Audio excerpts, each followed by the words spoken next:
I've been scuba diving before, and for me, scuba diving is like running with an ankle chain.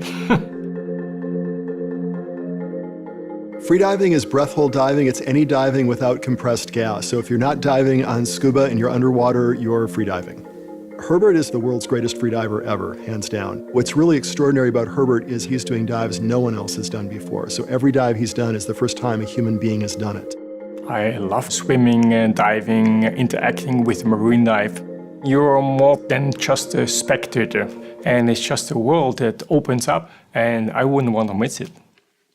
I think as a good freediver, you have to be in tune with the body. Not many people comprehend what means really listening to the body.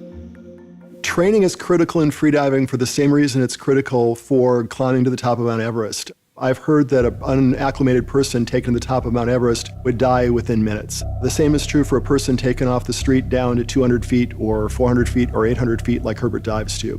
To be able to reach those altitudes or dive to those depths, you have to train your body and mind.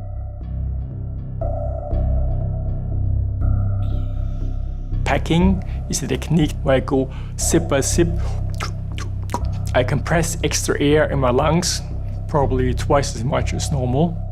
But this is not something that happened overnight. It's something I practice. Most freedivers are a bit older because then you're mentally stronger, and this is the key factor of freediving, that you stay very calm. Imagine the situation that you are there on the dive rope setting a record, and you have all the eyes on you, the media, the judges, the safety divers, and you have to be in a mode like waking up on a lazy Sunday and turning back around in bed. Because if you are not relaxed, really relaxed, you need so much more oxygen, so you can't dive at all. When I dive longer and deeper, the body takes more and more nitrogen in the blood system, and when you go back up, there's too much.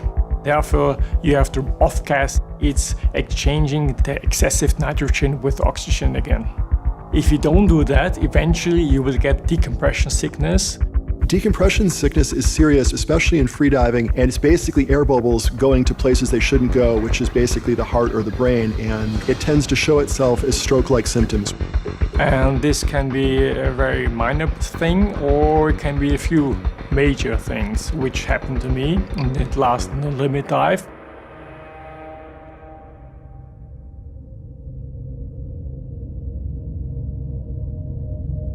In the beginning, everything went as planned. The problem was, upon going up again, I fell asleep, and the safety divers found me there without any motion at 26 meters below the surface, and they thought I had blacked out because of lack of oxygen. Their initial thing was to unstrap me and bring me back up. Even though I was trying to stop them, they brought me to the surface. And like 15 minutes after the dive, I felt the onset of decompression sickness, getting limp in my right body half, the leg, the arm, getting a bit numb to no movement, and then, yeah. I was wheelchair bound, and my brain was gone. I could hardly speak, and I didn't know my best friends' names and so on. The doctors, they tried to tell me, learn to cope with it.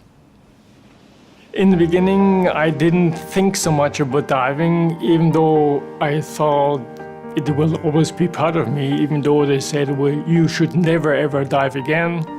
Then I said, okay, see ya. And I did some diving again, and it was splendid, fantastic. Just to be in the element again. Seeing him in the water again, in a couple of days, he was back at depths that most people couldn't reach in a lifetime. So he's obviously still got his A game. It's just outside the water. I still have some issues with balance, coordination, with articulation. But in the water is maybe a bit more my element than being on land. Being in the water, I felt like a kid again. Even though I didn't compete again, I was back to where I was before. I confirmed to myself I can do it, and that was enough.